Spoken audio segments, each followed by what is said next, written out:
Wex here from the field after the Texans took care of business at home. Not in a one-score game. That's 3 for 3 so far this season. If they don't play a one-score game, they win. But much more importantly, and all jokes aside, they brought a good team to town. The San Francisco 49ers are a good football team. A team likely headed to the postseason. A team at 5-2 before the Texans dominated them. Maybe not on the scoreboard, but they dominated that football team today, getting a 26-15 victory. CJ Stroud was sacked 0 times. He was only hit a couple of times, was able to earn first downs on quarterback sneaks. The running game was good. The passing game was easily the best it's been this entire season. And the Texans had CJ Stroud throwing for better than 300 yards. It had been a gap of 18 games since the last time he did that. Did it against Buffalo here in Houston early last season when they got a victory. They get a victory today. Again, 26-15, the Texans take care of the Niners, move up to 3-4, slide up one spot in the AFC standings, but still looking to get to 500. Another home game in a week, another home game after that in a week, and we'll see where things stand for the Texans. Kind of building on this is the vibe we got from a lot of guys we spoke with in the post-game locker room. Offense was so dominant that basically they were on the field for the entire game. And CJ Stroud, like I said, he dropped back over 40 times in this game without getting sacked, recognized when the pressure was about to get to him, even though on most of his dropbacks, he had a host of time to throw. He had time to go through his progressions. He took advantage of his running backs in the flat, throwing to Woody Marks many times in this game, and many times those resulted in big plays. CJ hooked up with 9 different receivers in this game, and 7 of them had a catch for at least 14 yards. Woody had a couple of huge plays. Woody had his best day running the football. If you look at it from a standpoint of when there were yards to be gotten, he got those and then some pretty much every time over. Not only did CJ hardly get hit in this game, Woody Marks and Nick Chubb, for that matter, turned some plays where the Niners did get in the Texans' backfield, but turned them into much better plays than they could have been. A little bit more patience from the running game, and a lot of their runs were designed to go through the middle of the Texans' line, and there were holes there. Obviously, it doesn't go without saying because I'm going to say it. By far the best game the Texans' offensive linemen have played. A lot of those plays were with 6 offensive linemen. 57 has reported as eligible, was heard all afternoon long here at NRG Stadium, and good. The Texans offense succeeds more in that. Doesn't mean they're going to run, doesn't mean they're going to throw, so it's not necessarily a tell for defenses clearly, but the offensive line and the blocking schemes, the pass pro in general, obviously the best that they have done all season. You had a good running game, you had a good passing game, you had almost twice as many yards, or more than twice as many yards as the Niners, flirting with 500, maybe a few more touchdowns than field goals, but you scored on your first 4 possessions. You scored on 6 of your first 7 possessions. The only one you didn't score on was when you threw an interception on the final play of the first half. Playing aggressive football. If CJ doesn't overthrow Jalen Noel just by a tad, he probably hauls that one in, and they're in position to maybe either run 2 plays or get in position to put points on the board at the end of the half. But nonetheless, turning it into a 2-possession game late with the field goal and having their defense end it with Kamari Lassiter's interception. We'll start with the sound from inside the Texans locker room on the offensive side. Jayden Higgins with that beautiful touchdown pass right over the middle of the field. I asked him a specific question about when he thought that play looked good for him. Also hearing from inside the Texans locker room, Tytus Howard on trying to make sure this wasn't the only time the offensive line performs in that manner, and they can continue to build on this from their standpoint, making sure Nick Caley can have an offense that plays will be able to be called in the entire playbook, and they'll be able to go out there and execute them. Here's Jayden Higgins and Tytus Howard.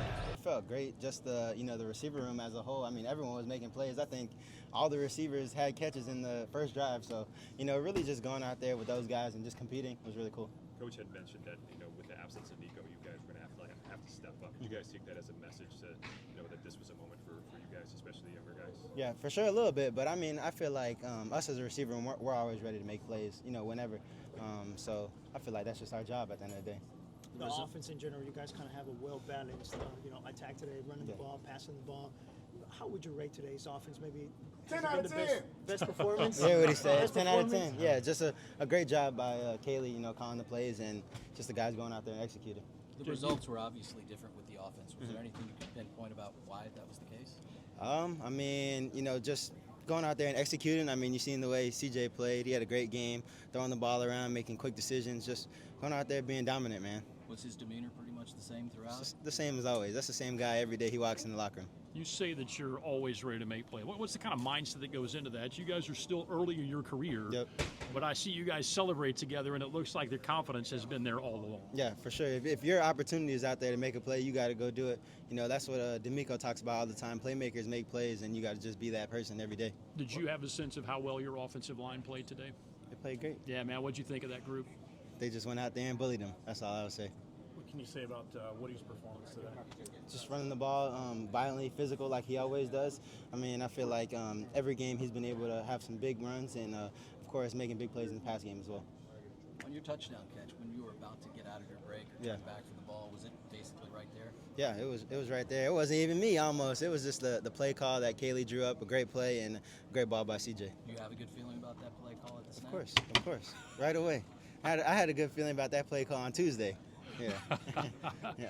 Is this something, this is the obvious question, man, is this something you guys can build on, gain some traction, and use it as a foundation going forward? For sure. I think, whenever you go out there and just execute, then it just helps you as a team. I mean, I feel like at the end of the day, we just did what we were supposed to do and just executed.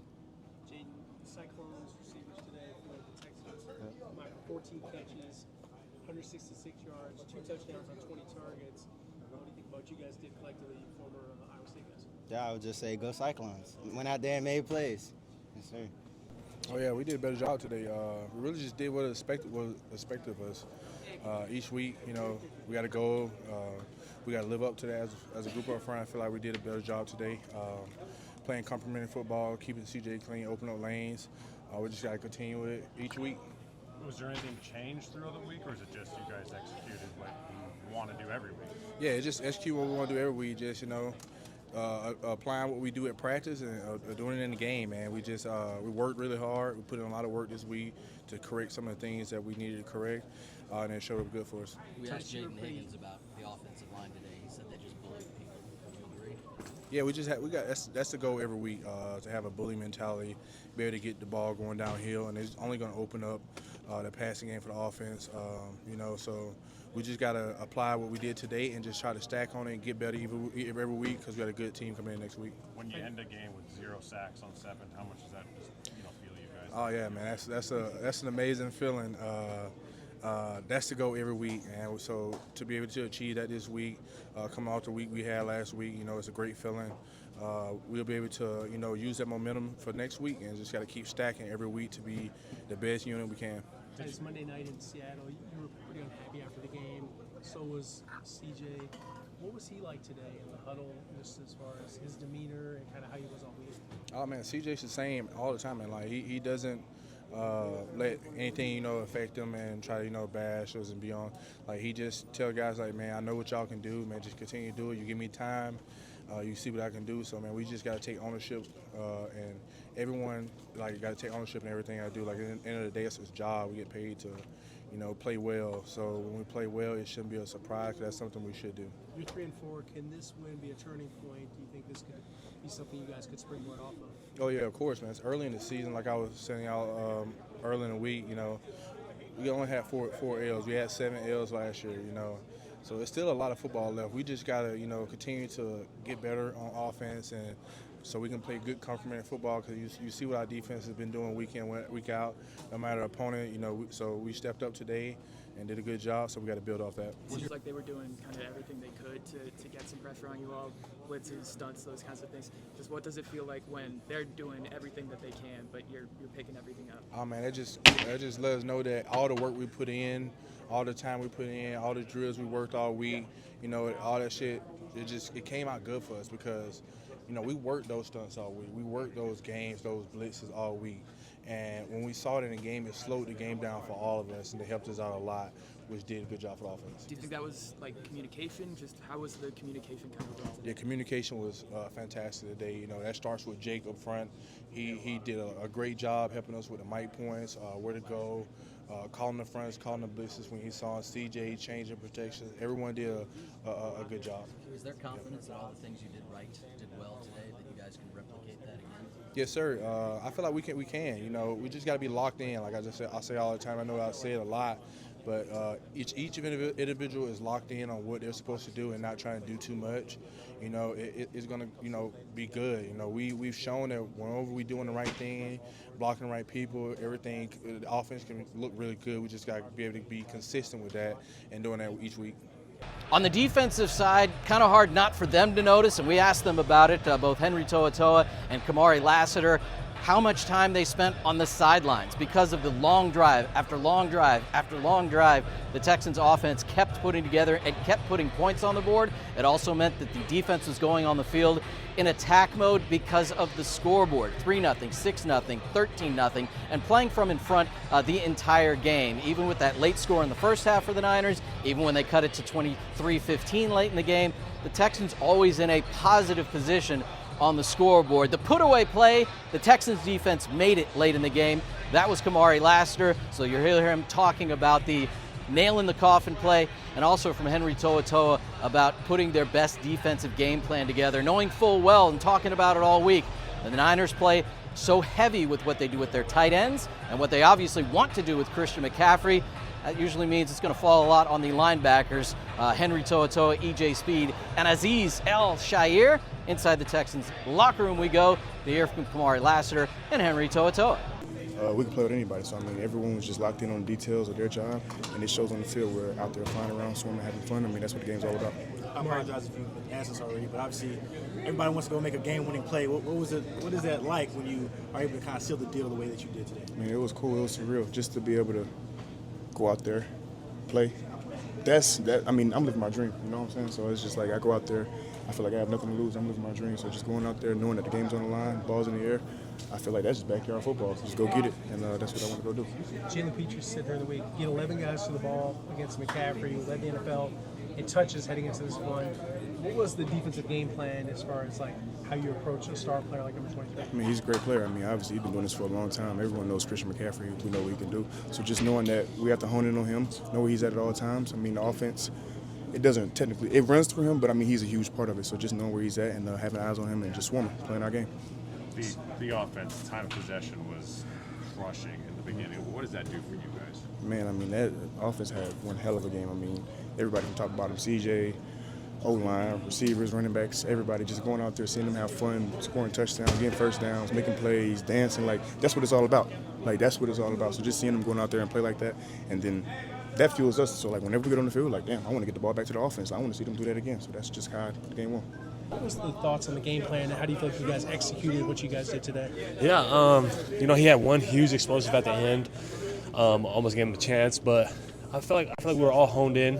We knew he was the heartbeat of that offense, and I feel like we all took our job very seriously. So that just speaks volumes on how much of a great player he is and what he means to this league. So hats off to our guys, but also hats off to him because he's an amazing player. What does it do for you guys when the time of possession is so skewed in your favor? Oh shoot, man! We sitting there watching him just drive the ball, but then it also makes that defense tired. So that makes us fresh, and we go out and execute and just play ball. So watching our offense go down and have a methodical drive like that every single drive is huge for us. The mindset that you guys brought today, I mean, you for a long stretch has shut them down. And that's a good offense with weapons, man.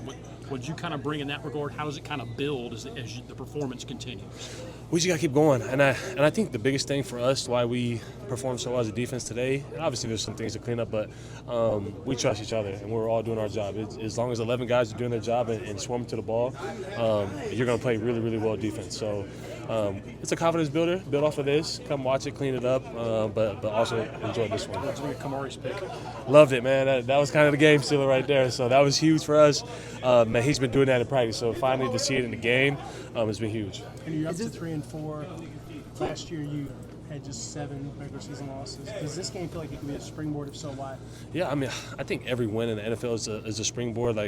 But this one's good. They're a really good team. We're a really good team. So being able to have that, this win under our belt, definitely a confidence builder for us. Having said that, is this the type of game that shows the potential of this team or what you guys could be? And if so, how do you guys sustain it? How do you guys make this be consistent? We just got to keep doing our job.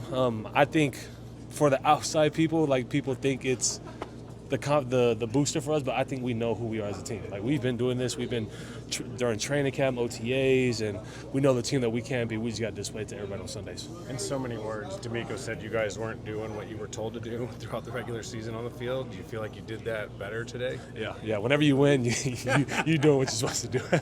It's taken a bit for you and EJ and Aziz, the way that you guys have been in and out of the lineup and together on the field some. Has it taken a bit to get used to what each of you is being asked to do? I mean, not really. Like, we know when we go out there we're supposed to ball, and like that's the thing with us three. We gel off of each other well, and that rotation that we have is great. You know, we're always fresh, and Aziz is that anchor of us. So it's been great for us. It's been really well. It's going to take all 11 against the Niners team, but specifically a team so heavy on tight ends and McCaffrey, 3 linebackers. Do you know that a lot is on your plate? 100%. We knew that coming into the game. We knew our technique had to be right. We knew our eyes had to be right, and I think that paid off throughout this game. The 68 total yards for McCaffrey, only 68 total yards, sounds pretty good. That sounds really good, man. He averages a lot of yards, so that sounds really, really good. So at 2-4, without any wins over good football teams, kind of was time to say you are a good football team, but you can't do that unless you can beat a good football team. The Texans have now done that, but they obviously need to do it again. C.J. Stroud saying after this game, their destiny is in front of them. They lost 7 games a year ago. They have 4 losses this year. A lot of football left to play, another 10 games to go. But if they play like they did today, they showed they're much better than a team that carries a 2-4 record. No guarantee they'll play like they did today. Future games, Denver and Jacksonville, the next 2 teams coming in. But obviously they now know that that is a possibility. They now know if they do things a little bit better, and it wasn't even a super clean game.